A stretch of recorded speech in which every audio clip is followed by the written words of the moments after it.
My name is Angie, and I think Instagram sucks. So here's 3 reasons why. Number 1, the destruction of love. I put this one at the top because this one is personal to me. Growing up, I imagined love as this sacred bond between two people, built on mutual respect, Chase your goals, chase your dreams. That's all I gotta say. appreciation, consideration, and attention. You could argue that I was sold a lie by popular media at the time, but either way, I grew up holding love and marriage at a very high regard.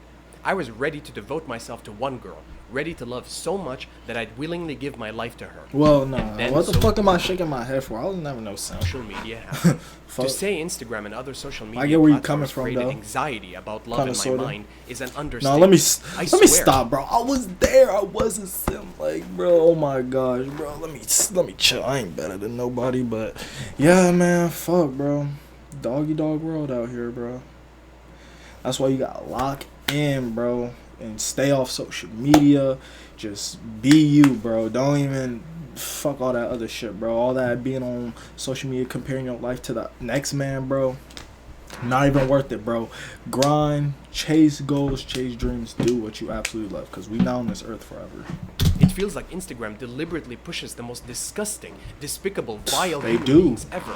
You're constantly flashed with stories about people cheating, stealing, lying, betraying, and so on.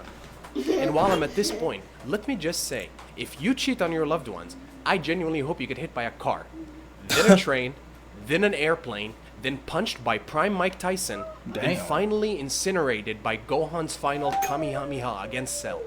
On top Who hurt you, bro? Damn. constantly seeing content about how terrible women No, I'm are, just playing. or men The are fuck, in women's bro? case. It feels like we're constantly promoted this vain and empty love life where you're supposed to give yourself to strangers without commitment, which sounds insane to me. Or constantly be on the lookout to upgrade, feeding into wandering eyes for both men and women. Social media gives the illusion of options, when in reality, the only grass that turns green is the one you water. I could go on and on about how social media affects love, but I'll stop here. Number 2, comparison is the thief of joy. What happened, guys? How did we go For from real. sharing what we're actually doing in our lives to making a highly curated exhibition of our most eloquent and marvelous moments? Yes, I am quite awesome, aren't I? Look at my ass cheeks and how cool my life is, and all these places I've been.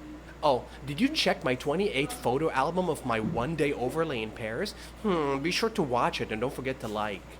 Like, bro, we went from, yo, here's my funky cat, to making the single most plastic Instagram pages ever. I don't blame the people as much as I blame the platform. It's only natural people are gonna default to hiding their flaws in front of others and only showing the highlights. But what this does is subconsciously lower your perception of yourself and affects your self-esteem. Imagine just being a regular guy or girl and spending 2 hours a day looking at other people's perfect lives, photoshopped bodies, and rented cars.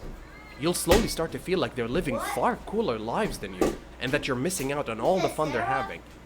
But let me say this to you, the viewer. I know you already know this, but I'm gonna remind you. It's fake. It's all fake. The bodies are edited. The lifestyle is a marketing strategy. And the yacht trips comes with a price no normal person would pay. You are enough. You're doing good. And the only person you should compare to No. is you from last week. I ain't gonna So don't rewind let it, bro. anxiety take over and don't look down on you. You really are an incredible being, and you don't need a photo to prove it. Number 3, Reels. You knew this one was coming. Let's do a thought exercise. Let's say you scrolled a bit last night or the day before.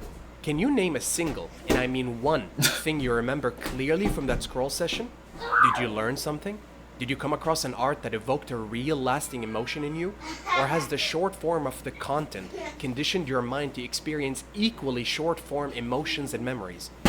I feel very passionately about this topic, so I'll probably just make an entirely separate video on this one, and how predatory these algorithms are. I believe they cause noticeable damage to society, and it frankly needs more than just a few paragraphs to truly articulate how damaging this habit can be to you. I want you to remember something. They're hurting you. Yes, they're actively hurting you. You're letting a billion-dollar company infiltrate your home and flash advertisements straight into your eyes without you leaving the house. They're worsening your ability to focus, your ability to care, your empathy towards others, and your capacity to work on long-term goals. And they're doing it while swimming in cash, while you waste your days scrolling at degenerate content until you can no longer even tolerate the pace of a regular conversation. And another thing to note are the comments. Sure, maybe it was funny at first, but I'm honestly sick of how soulless and angry the comments always are. If you're one of those people insulting people for their appearance, disabilities, or race, and you're above the age of 21, I want you to take a long look into the mirror and ask yourself, is this what you thought your adult life would be? The weird thing is, whenever you take the time to open the profiles of these people leaving the worst comments ever, it's always people that, to put it politely, have a few reasons to be insecure. And what they don't realize is by hating on others, even in the form of comments, they're solidifying their view of themselves in the process. You are not exempt from the lens you see others through. If your lens of people is that of always trying to identify what you can insult about them, you're gonna look at yourself that way too. So, in a way, I guess that's your karma. Anyway, that's enough ranting. If you enjoyed this video, like and subscribe, and don't forget to drink some water. And just to say, it's not all doom and gloom. There's always, of course, going to be some positives about every platform you use. These are just the big negatives that I really dislike about this platform. And although I feel bad about making a negative video, I had to get this rant out of the way. But I hope you have a great day. Yeah, good video, man. I understand, bro.